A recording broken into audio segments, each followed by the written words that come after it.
Hi everyone. Today I wanted to show you a poured sugar technique, and what I am using is isomalt, which is a type of granulated sugar used for poured sugar work or pulled sugar and blown sugar. I have not taken a blown sugar class, but I did take a poured sugar class from my friend Nancy. So what I'm going to do today is do a diamond mold, and this is a two-part mold, and this is for a cake that I'm doing. We're calling it the denim and diamond cake. It's going to be a square cake made to look like denim with diamonds on top, and it's going to have a big diamond on the top and with these smaller diamonds around. So right now I am melting the isomalt, and I'm just doing it in the microwave because we do not have a stove top here at the shop because that required a hood, and that's another long story. Okay, so this is a two-part mold, and I got it from a website called decoratethecake.com. They have fabulous molds there, and I've purchased from them several times. So I'll show you once the sugar is melted, and I think that's the beeping of it, so I'll be back. So as you can see here, the isomalt is, it almost looks like regular sugar. It's granulated, and I put this, I'm not sure how much I put in here, but I just microwaved it for like 90 seconds, and I'm going to stir, stir, stir, stir, stir. And please be very careful if you do this. The sugar is very hot. I was using it earlier, and a drop fell on top of my nail, and it hurt. It's kind of like when you burn yourself with hot glue from a glue gun. Yikes, it hurts. Now, this isomalt, it is not a clear one. It's more a little opaque, and I'll show you afterward. I think the more you heat it up, the clearer it is. That's what I found, and I'll show you what I mean. But now there is an isomalt that has come out. I have not bought it, that is supposed to be super clear, especially for making diamonds. So as you can see the consistency, and I'm going to pour it into the mold. Now with this mold, I am not filling it all the way to the top because I'm going to connect them. So hopefully you can see that while I pour. And there it goes. Hope you can see that. And I'm stopping right there. Now this is a two-part mold, and you can actually connect them together. You need to let it sit for like a minute or two because the sugar does harden very quick. Oops, I think I might have overfilled that one. Now to get the air bubbles out, you can use a little torch. I don't have a torch, and I'm not too concerned about that. I give it a little tap. That does not help. But once this side, which is less, because it takes up less sugar, once this sets up a little bit, I'm going to flip it onto this part, and they'll actually seal together. There is a little bit of a gap in them, but like I said, I'm not too concerned about that. The mom was not expecting sugar diamonds. She was expecting more like fondant diamonds, so this is like a little extra surprise for her. So I will be back once this sets a little bit, and I'll show you how I flip it over. Okay, so it's been about a minute since I poured this. I just wanted to show you this before I flip it. The molds have little notches here, so that's how you know where to line them up so they connect. This one just has a little cutout here.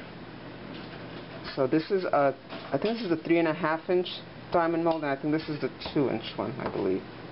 So I'm going to flip it now, and hopefully it'll work, because it worked twice before. So you can see the sugar has set up pretty much. And I'm going here. Bob, can you hold the camera while I flip it? Okay. Don't burn yourself. You got it? You got it? Yeah. And I line up the notches and press down a little bit, and hopefully that'll work. So I'll wait about 10 minutes, and then I'll remove this part. Oh, nuts! I forgot to grease them. Hopefully it'll come out anyway. You're supposed to grease the molds first. Yes, another Maria moment. We'll be back in about 10 minutes. Alright, so it's been about 10 minutes. I'm going to remove the top, and oh goody, it came out. Usually you would have to grease this. Maybe it had some grease left over from earlier today. This is still warm, but I'm going to try it anyway. My cameraman left. I'll hold it. Okay. Well, let's see if it pops out. It's still warm, but I did this with the other ones, and hopefully it pops right out. So here is hands are chocolate. I'm just making some chocolate cigars. So if Robert can keep an eye on that, I'll bring over the other ones I made earlier.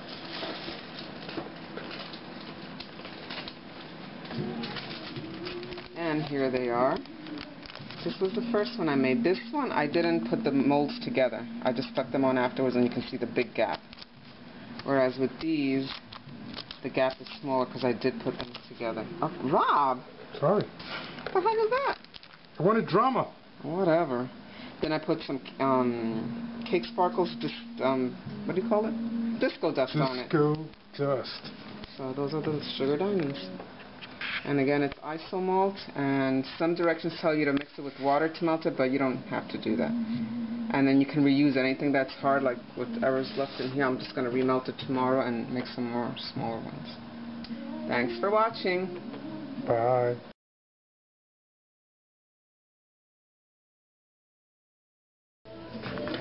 Okay, I don't think you can tell from this video, but this is the one I just made. It's a little cloudier than this one. It's very slight, but this one I heated up more. I heated the sugar up more for a longer period of time, I think 2 minutes, whereas this one only did 1.5 minutes. And the sugar dries very quickly, so you have to work quickly when pouring it. But here's the other one. This is the first one I made. You can see the big old gap there. Anyway. So this one's a little lighter, clearer than this one is. But overall, still cute diamond. And it's still warm to the touch. And you can't use these in the summer months, at least not here in Georgia, because they do melt and they melt down. Not a pretty picture. When I took the class, it was last year, maybe, I don't remember, it must have been June. And by the time I got home with my items, some of them had already melted down. So I do not offer this at all from April to September.